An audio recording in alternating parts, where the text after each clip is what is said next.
ایران کے تیل کے ذخائر پر بمباری کے بعد تیزابی بارش پاکستان کو کتنا خطرہ لاحق؟ امریکہ اور اسرائیل کی جانب سے ایران کے تیل کے ذخائر پر شدید بمباری کے ممکنہ ماحولیاتی اثرات سامنے آنے لگے۔ محکمہ موسمیات کے مطابق ایران کے تیل ذخائر پر بمباری کے نتیجہ میں ایران کو سنگین ماحولیاتی تباہی کا سامنا ہے۔ محکمہ موسمیات نے بتایا ہے کہ پاکستان میں اس سیاہ تیزابی بارش کے اثرات نہیں دیکھے گئے، تمام صورتحال کو مانیٹر کیا جا رہا ہے۔ محکمہ موسمیات کے مطابق ایران کی موسمی صورتحال کو سیٹلائٹ کے مدد سے مانیٹر کیا جا رہا ہے۔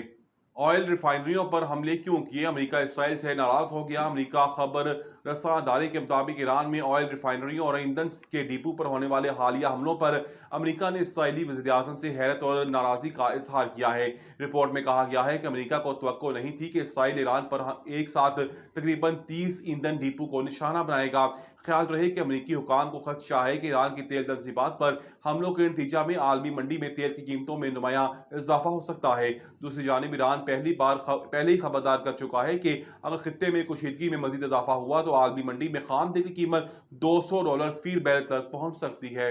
یوم شہادت حضرت علی رضی اللہ تعالیٰ عنہ پر سیکیورٹی انتہائی سخت ہوگی۔ آئی جی پنجاب عبدالکریم۔ یوم شہادت حضرت علی المرتضیٰ کی آمد کے پیش نظر پنجاب پولیس نے صوبہ بھر میں سیکیورٹی پلان کو حتمی شکل دے دی۔ آئی جی پنجاب کا کہنا ہے کہ یوم شہادت حضرت علی رضی اللہ تعالیٰ عنہ کے موقع پر سیکیورٹی انتہائی سخت ہوگی۔ لاہور میں عزاداروں، جلوسوں اور مجالس کی سیکیورٹی کے لیے 8000 سے زائد افسران اور اہلکار تعینات کیے جائیں گے۔ ترجمان پنجاب پولیس کے مطابق صوبہ بھر میں 217 عزاداری جلوسوں کی سیکیورٹی کی 20,000 جبکہ 294 مجالس کی حفاظت کے لیے 10,000 سے زائد افسران اور اہلکار تعینات ہوں گے۔ اسرائیل کا لبنان پر حملوں میں وائٹ فاسفورس کا استعمال۔ نیو یارک میں قائم انسانی حقوق تنظیم ہیومن رائٹس واچ اپنی نئی رپورٹ میں کہا گیا ہے کہ اس نے 7 تصاویر کی تصدیق کی ہے جن میں جنوبی لبنان کے رہائشی علاقے میں وائٹ فاسفورس یہمور گولے فائر کیے دکھائی دیے ہیں۔